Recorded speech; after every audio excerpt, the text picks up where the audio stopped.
نے دیکھا ہوگا جسٹیفیکیشنز دی جاتی ہیں، مختلف آپ کو حوالے دیے جاتے ہیں فتووں کے یا دیگر مسلم ممالک کی مثال دے دی جاتی ہے یا اس طریقے سے جسٹیفائی کیا جاتا ہے کہ دیکھیں اسلامی بینکاری بھی ہو رہی ہے. بٹ ہیونگ سیڈ دیٹ 1973 ایک آئین بنا، ایک آپ کو اس کے لیے دستور ساز اسمبلی تھی وہ.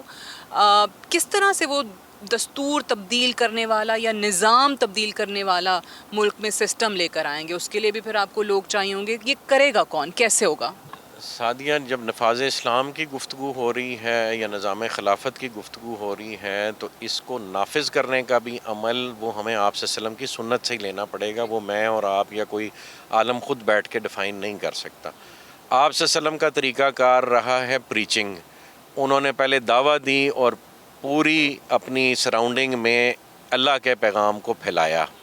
جس وقت وہ پیغام اس لیول تک پھیل گیا تو اس کے بعد بیعت عقبہ اول اور بیعت عقبہ ثانی جو ہے وہ مثال ہے نصرہ سیکھ کرنے کی. یعنی جب میسج کو وہ میسج سمجھ آ جائے اس کے بعد powerful element of the society سے آپ نصرہ سیکھ کرتے ہیں، اور وہ نصرہ آپ کے لیے ضروری ہے، مینڈیٹری ہے، چونکہ آپ صلی اللہ علیہ وسلم نے بھی سیکھ کی ہے. اس وقت 70 جو سردار ہیں انہوں نے آ کے آپ صلی اللہ علیہ وسلم کے ہاتھ پہ بیعت کی. تو اس وقت جو powerful element of the society ہے، جس میں ہم سارے ہی جانتے ہیں کہ پاکستان میں پاورفل اور most powerful element of the society کون ہے. بہرحال جتنے یہاں پہ کہہ لیں امپورٹنٹ بزنس مین ہیں، جوڈیشری میں بیٹھے لوگ ہیں، پولیٹیشنز ہیں، آرمی کے کوارٹرز ہیں، ان سب کو آپ کو اس پیج پہ لے کے آنا ہوگا اور انہوں نے اس کو تسلیم کرنا ہوگا. ہمیں بلکہ ان سب کو ایکسپوز کرنے کی ضرورت ہے کہ یہ مسلمان ہیں، اپنے آپ کو مسلمان کہتے ہیں اور پاکستان کو ایک اسلامی ریاست سمجھتے ہیں، لیکن اسلام کے نفاذ میں یہی لوگ حائل ہیں.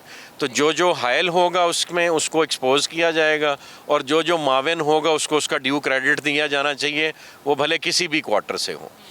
آپ صلی اللہ علیہ وسلم کی نبوت کے بعد جب پہلی خلافت قائم ہوئی تو حضرت ابو بکر صدیق رضی اللہ عنہ کو نومینیٹ کرنے والے حضرت عمر فاروق رضی اللہ عنہ نے. یعنی حضرت عمر فاروق ایک powerful element of the society کو ریپرزینٹ کرتے تھے، اور انہوں نے حضرت ابو بکر صدیق کے ہاتھ میں ہاتھ دے کے ان کی خلافت کی بیعت کا اعلان کیا اور باقیوں کو فالو کرنے کی ایڈوائس دی. تھی ان کی ایڈوائس، لیکن وہ چونکہ ایک powerful element of the society تھے تو ان کی ایڈوائس میٹر کرتی تھی اینڈ پیپل فالوڈ دیٹ. تو وہی ایگزامپل آپ کو آج کرنی پڑے گی، اور اس کے بہت سارے طریقے ہیں جو بائی دی بک بھی ہیں. وہ انشاءاللہ جب وقت آئے گا، پہلے تو ابھی ہم سمجھتے ہیں کہ راہ ہموار کرنے کی ضرورت ہے.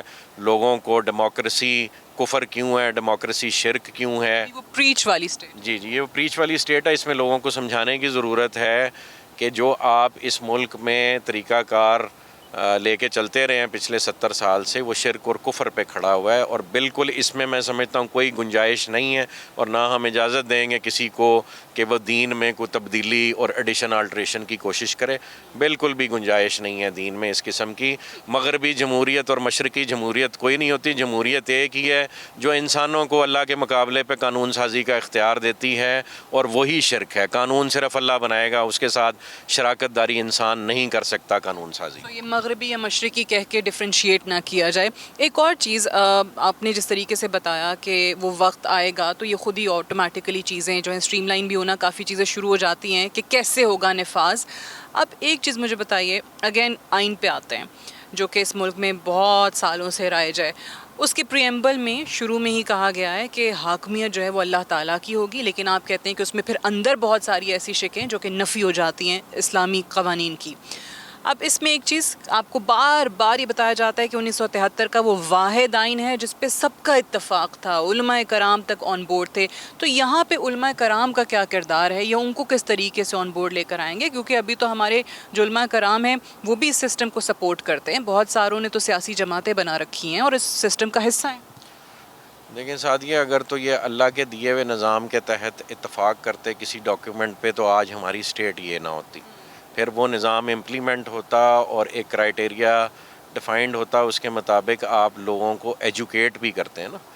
آپ نے اگر 1973 کے قانون پہ اتفاق کیا، حالانکہ میں اس اتفاق سے ایگری نہیں کرتا، کہ وہ اسلامی بنیادوں کے یا اسلامی خد و خال کا مکمل خیال نہیں رکھا گیا، اور ہمیں وہ ڈاکیومنٹ، وہ آئین ری وزٹ کرنے کی ضرورت ہے، اور اگر ہم نے تب ایک غلطی کی ہے تو اب ہم اس کو کریکٹ کر لیں، اور وہ آئین اڈاپٹ کرنے کے بعد یا اسلامی شاعر اڈاپٹ کرنے کے بعد اپنے میسز کو ایجوکیٹ تو کریں۔ کیا ہمارا ایجوکیشن سسٹم جو ہے وہ ہمارے بچوں کو، نوجوانوں کو، ہمارے بزنس مینوں کو، ہمارے فوجیوں کو، ہمارے ججز کو، ہمارے لائرز کو، ہمارے ڈاکٹرز کو، کیا وہ اسلامک ایتھکس سکھاتا ہے؟ وہ بتاتا ہے؟ ہمیں تو اپنی اسلامک ہسٹری نہیں پتہ، ہمیں خلفۂ راشدین کی ہسٹری نہیں پتہ، ہمارے پاس اس کے بعد کے آنے والے تمام خلفاء کی تفاصیل ہمارے بچوں کو نہیں پڑھائی گئیں، اور وہ بچے اب انٹرسٹڈ ہی نہیں ہیں پڑھنے میں، چونکہ آپ نے ان کو اس طرح کی ایک گلیمرس لائف میں انٹر کر دیا جو ہائی جیکڈ ایٹ سیلف، وہ آپ کے ہاتھ میں ہی نہیں ہے، that is being controlled by the West. حالانکہ اسی دنیا میں چائنا بھی سروائیو کر رہا ہے، وہ کہیں ویسٹرن آئیڈیالوجی کو کیری نہیں کر رہا، رشیا بھی سروائیو کر رہا ہے، وہ بھی ویسٹرن آئیڈیالوجی کو کیری نہیں کر رہا، اس نے اپنے آپ کو بلکہ ایک لیول پہ کٹ آف کیا ہوا، still they are self surviving and they are self sustainable. تو پہلے تو ہمیں اکنامکلی سیلف سسٹینیبل ہونے کی ایٹ دا سیم ٹائم ضرورت ہے اس نیریٹو کو امپلیمنٹ کرنے سے پہلے، چونکہ جب ہم یہ نیریٹو امپلیمنٹ کریں گے دنیا ہمیں ایک ٹف ٹائم دے گی، اور پاکستان میں اتنی بڑی ایک ایگریکلچرل آپ کی بیک گراؤنڈ ہوتے ہوئے اگر ہم اس کو انکیش نہ کریں، ہمیں سروائیو کرنے کے لیے بیسک نیسیسٹیز آف لائف میں فوڈ سیکورٹی ریکوائرڈ ہے نا، باقی تو چلو کاروباری زندگی ہے، کاروبار چلے گا، اچھی گاڑیاں ہوں گے، اچھے مکان ہوں گے، لیکن زندہ رہنے کے لیے جو آپ کی ریکوائرمنٹس ہیں وہ فوڈ سیکورٹی سے آتی ہیں۔ تو Pakistan being an agriculture state پہلے سیلف سفیشینٹ تو ہو، اس کو ہمیں اکنامکلی اور food security wise self sufficient کرنا ہوگا، تاکہ اگر آپ یہ نیریٹو امپلیمنٹ کرنے جائیں اور دنیا آپ کو ٹکر بھی دے تو you have to play wisely, you have to be self sustainable, and at the same time you have to extend your cooperation and develop mutual relationships with those countries who are already facing sanctions by the Western world، جس میں Russia شامل ہے، اس میں کسی حد تک China شامل ہے، اس میں ایران شامل ہے۔ تو آپ اسمارٹلی پلے کریں نا، آپ ایک اپنا ریجن ڈیولپ کر لیں جو آپ کو آپ کا کام کر لینے دے، آپ اس کو تو نہیں چھیڑ رہے۔ اسلام تو پوری ہیومینٹی کے لیے پیس کا پیغام لے کے آتا ہے نا، اور وہ انٹرفیئر نہیں کرتا کسی اور کی آئیڈیالوجی میں اپنی باؤنڈریز سے باہر۔